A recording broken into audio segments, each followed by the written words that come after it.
Assalamualaikum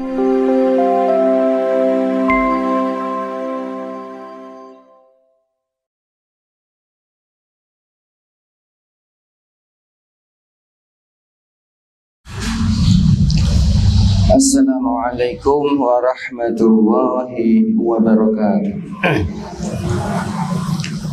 Alhamdulillahi rabbil alamin wal aqibatu lil muttaqin. Asyhadu an la ilaha illallah wahdahu la syarika lah wa asyhadu anna Muhammadan abduhu wa rasuluh la nabiyya wa la rasula ba'dahu. Allahumma salli wa sallim wa barik ala nabiyyina wa habibina Muhammadin sallallahu alaihi wasallam wa ala alihi wa ashabihi wa man tabi'ahum bi ihsanin ila yaumiddin. Jamaah rahimakumullah, bapak-bapak, ibu-ibu rahimakumullah, alhamdulillahi rabbil alamin.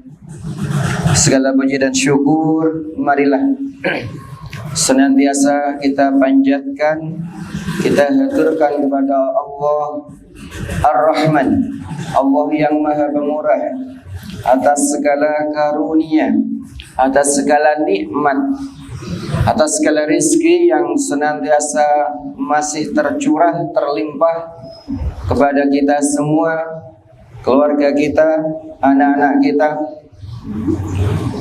Rizki yang sangat banyak sekali, yang luar biasa sekali. Rizki yang terlimpah, nikmat yang terlimpah dari mulai kita bangun hingga menjelang tidur lagi. Dan bahkan di dalam tidur pun kita senantiasa dalam lindungan curahan nikmat Allah Subhanahu wa ta'ala.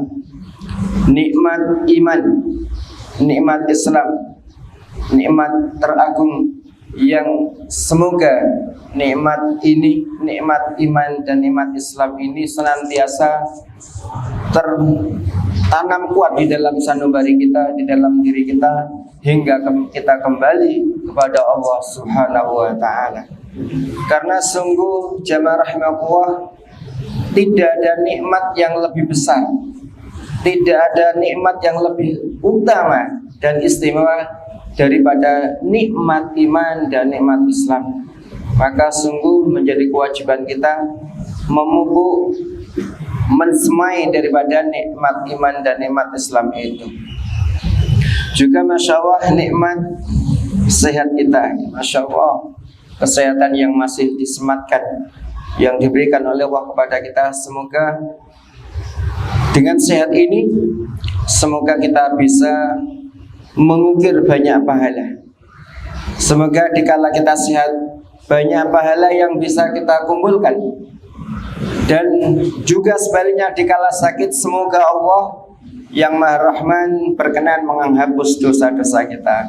Itulah keadaan seorang mukmin.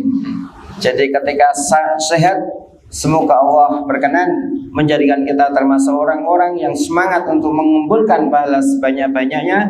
Dan semoga ketika kita sakit, Allah berkenan menghapus dosa-dosa kita. Masya Allah.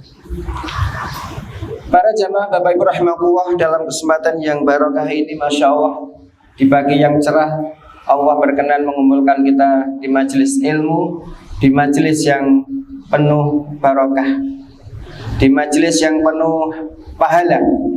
Dan semoga kita nanti bisa mengambil apa yang kita dapatkan dan memberikan keberkahan, menambah ilmu kita dalam rangka kita menapaki kehidupan yang Masya Allah.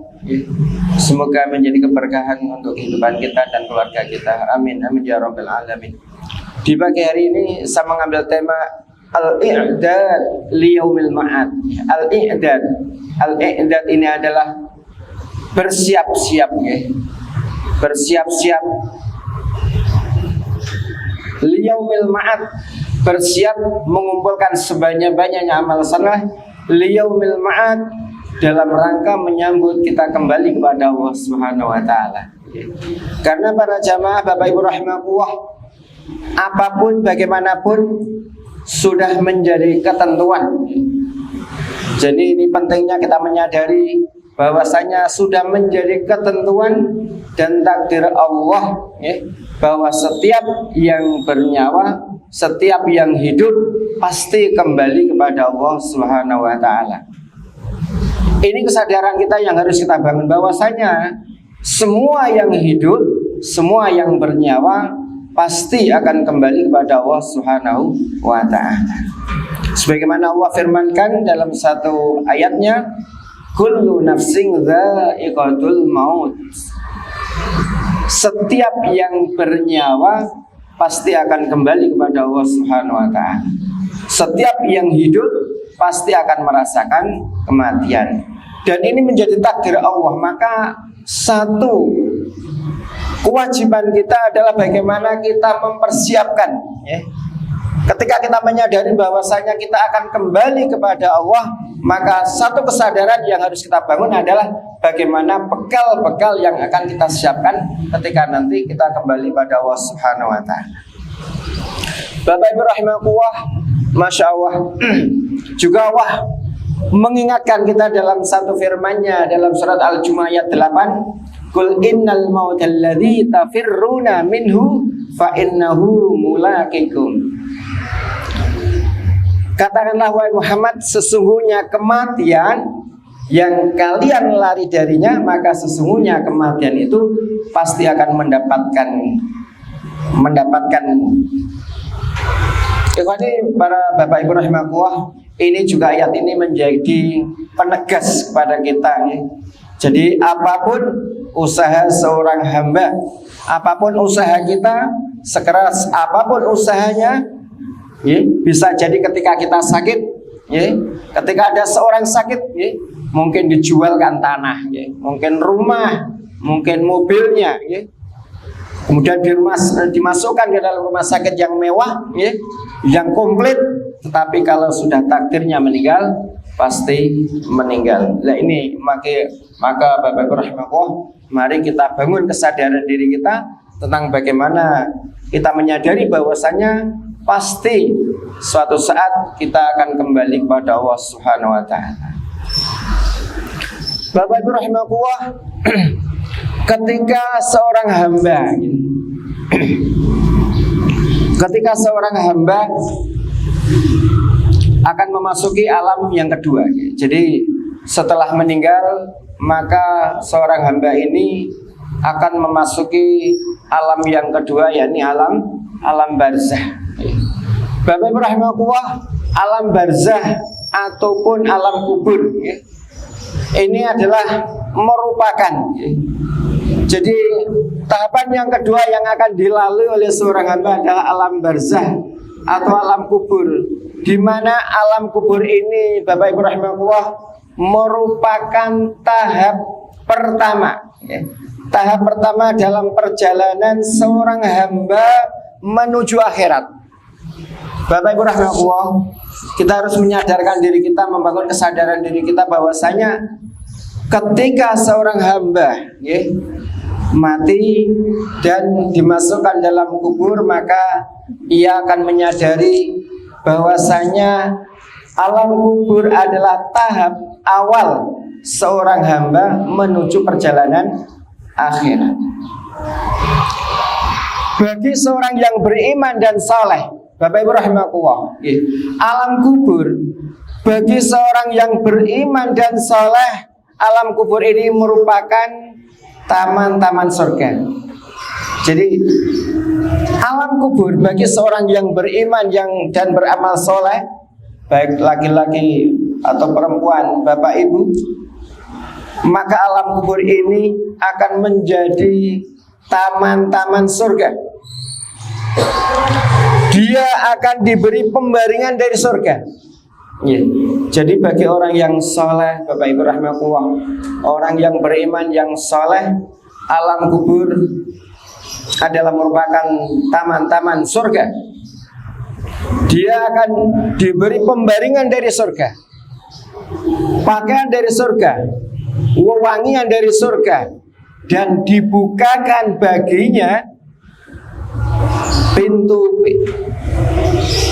dan dibukakan baginya pintu surga sehingga ia dapat memandang tempatnya di surga kelak. Masya Allah.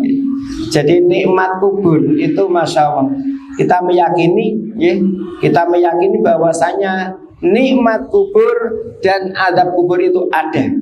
Maka sebagai orang beriman, kita meyakini bahwasanya siksa kubur dan nikmat kubur itu ada. Maka bagi seorang yang saleh, Masya Allah, di alam kubur akan mendapatkan kenikmatan yang luar biasa.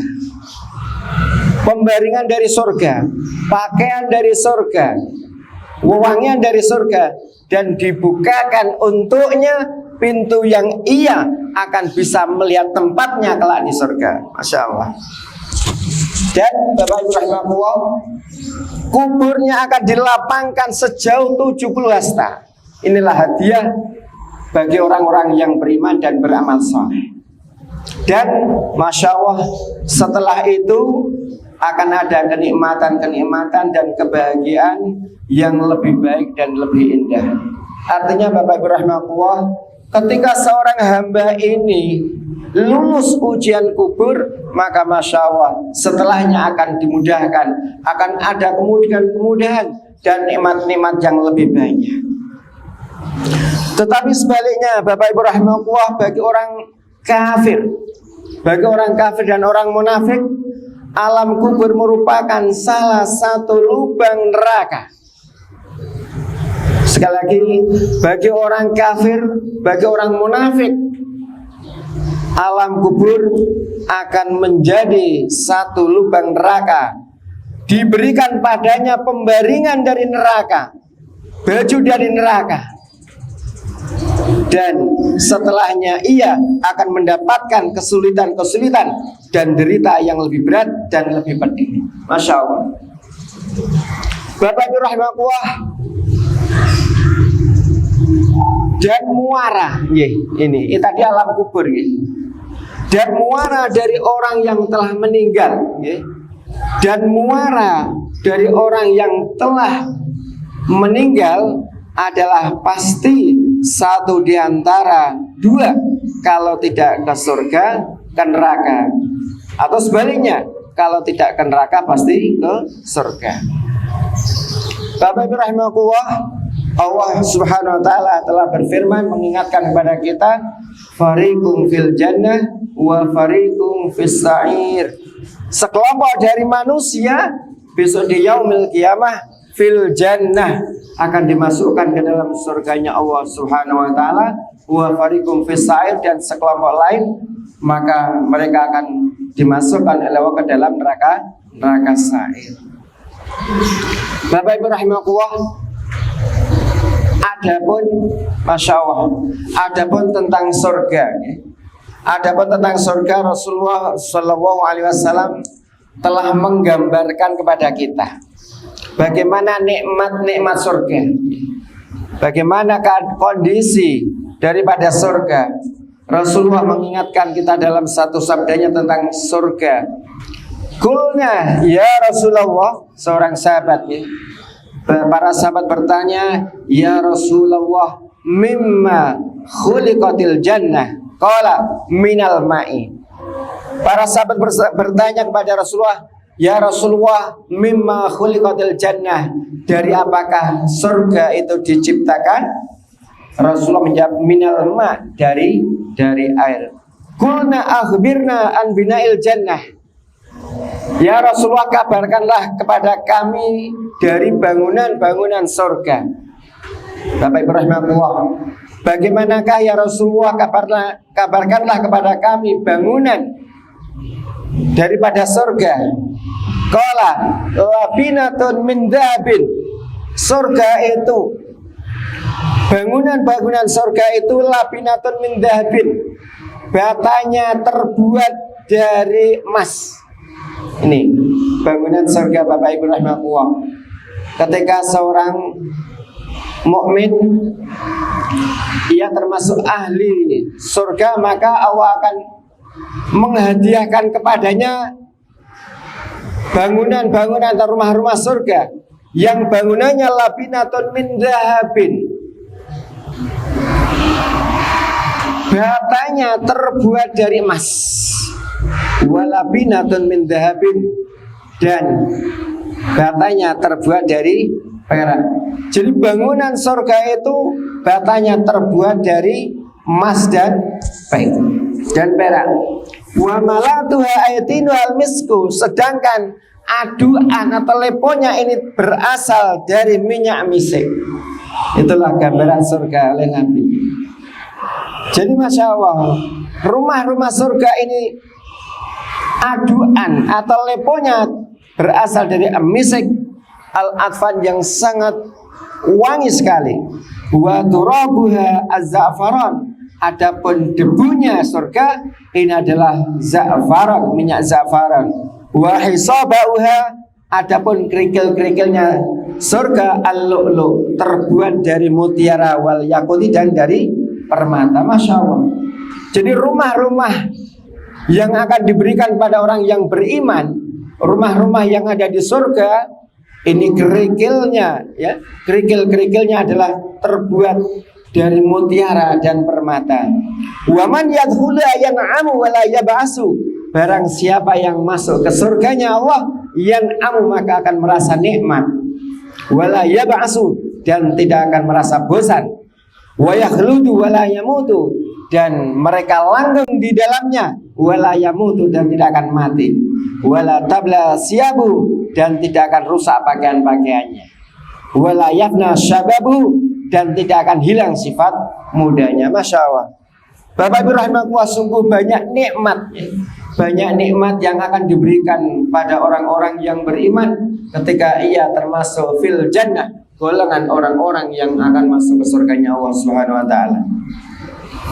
Bapak Ibu rahimakumullah, dan juga Rasulullah sallallahu alaihi wasallam memberi gambaran bagaimana kondisi neraka.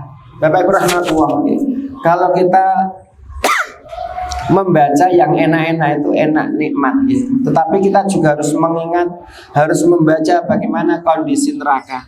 Agar apa? Agar ada perasaan takut, perasaan khawatir kalau kita bukan termasuk ahli surga. Karena apa? Kita bisa membayangkan bagaimana kondisi neraka, agar kita bisa menjaga diri kita, menahan diri kita dari hal-hal yang memasukkan kita ke dalam neraka.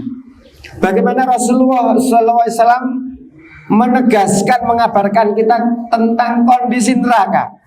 Dalam satu hadisnya Rasulullah mengabarkan bagaimana kondisi neraka. Qala Rasulullah sallallahu alaihi wasallam,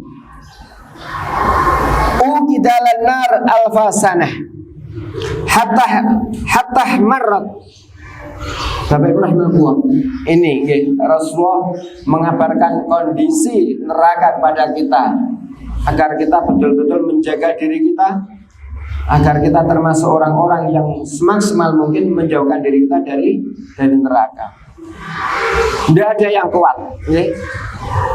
Rasulullah mengabarkan uqidalan nar alfasanah hatta marrat, bahwasanya neraka itu dinyalakan selama 1000 tahun pertama, hatta marat, sehingga warnanya merah menyala.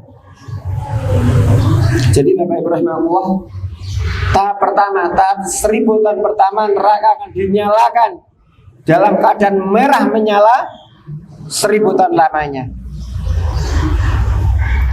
Summa idza uqida alaiha alfasanatin ukhra, kemudian Allah menyalakan neraka tahap yang kedua selama 1000 tahun juga, hatta biyadat, sehingga neraka itu menjadi putih. Tahap kedua, tahap 1000 tahun yang kedua adalah Allah menyalakan neraka itu sehingga neraka itu menjadi putih. Summa uqida alaiha alfasana, kemudian Allah menyalakan tahapan yang ketiga 1000 tahun yang ketiga, hatta swaddat, sehingga neraka itu berubah menjadi gelap, hitam. Faya sauda kalai al-mudlim, maka neraka itu menjadi gelap, menjadi hitam, kalail al-mudlim, seperti malam yang gelap gulita. Bapak Ibu rahimahullah, kondisi neraka Rasulullah mengabarkan kepada kita bahwasanya 3 tahapan. Allah menyalakan, membakar neraka dengan 3 tahapan. 1000 tahun pertama, 1000 tahun kedua, 1000 tahun ketiga. 1000 tahun pertama neraka merah menyala. 1000 tahun kedua neraka menjadi putih. Dan 1000 tahun ketiga neraka menjadi hitam kelam seperti kalail al-mudlim, malam yang gelap gulita. Bapak Ibu rahimahullah, hadis ini menghasil kita Rasulullah agar kita betul-betul menjaga diri kita, memperhatikan diri kita, agar kita betul-betul menjauhkan diri kita dari nerakanya Allah Subhanahu wa ta'ala. Juga Allah mengabarkan bagaimana kondisi neraka dalam beberapa firman-Nya, wasa'at masyirah.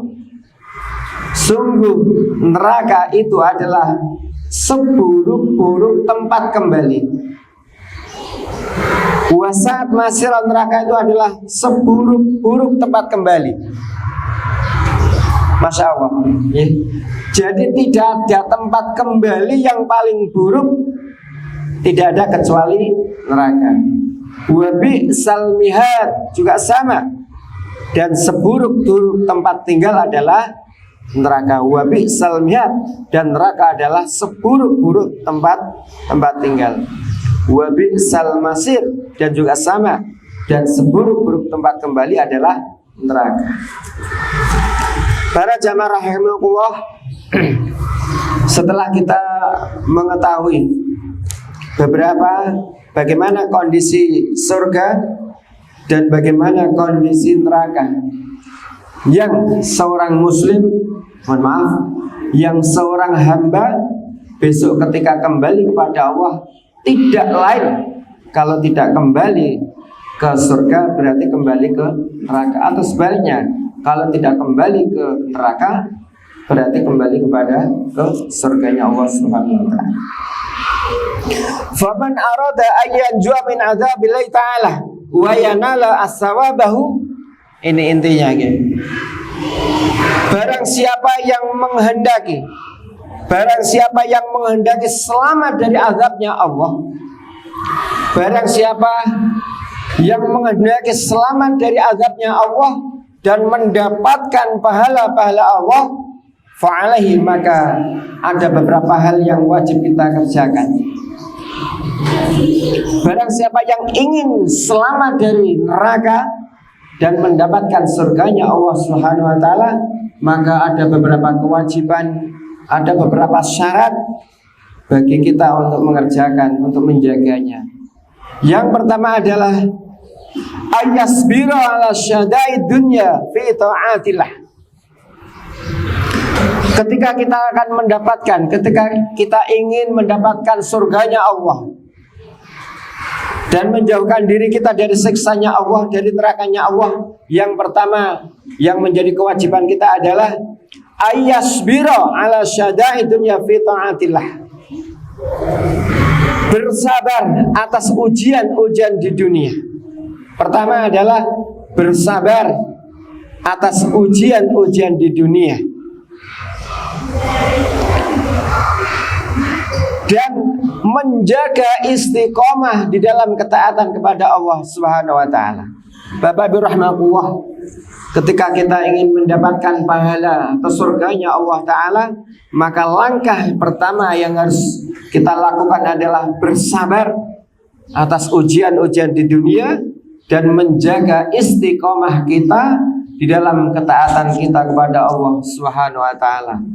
Maka yang terpenting bagi seorang muslim, seorang mukmin adalah bagaimana kita ini memaksa diri kita, menjaga diri kita untuk kita senantiasa bersabar atas ujian-ujian kita di dunia dan menjaga istiqomah, memaksakan diri kita untuk istiqomah di dalam ketaatan kepada Allah Subhanahu wa ta'ala. Yang kedua adalah wayajadani bal ma'asiyah wa syahawatid dunya. Langkah yang kedua yang menjadi prioritas kita adalah menjauhi segala maksiat, menjaga diri kita dari segala maksiat, segala perbuatan dosa dan syahwat-syahwat dunia. Bapak Ibu rahimahullah, ini juga tidak kalah pentingnya bagaimana kita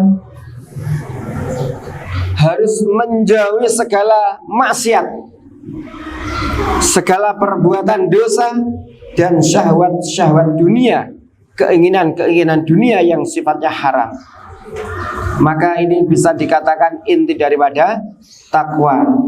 Jadi langkah kita dalam rangka kita mendapatkan surganya Allah Ta'ala adalah menjaga ketakwaan kita kepada Allah Subhanahu wa Ta'ala, menjalankan segala perintah-perintahnya dan menjauhi diri kita, menjauhkan diri kita dari segala apa yang diharamkan oleh Allah Subhanahu wa Ta'ala.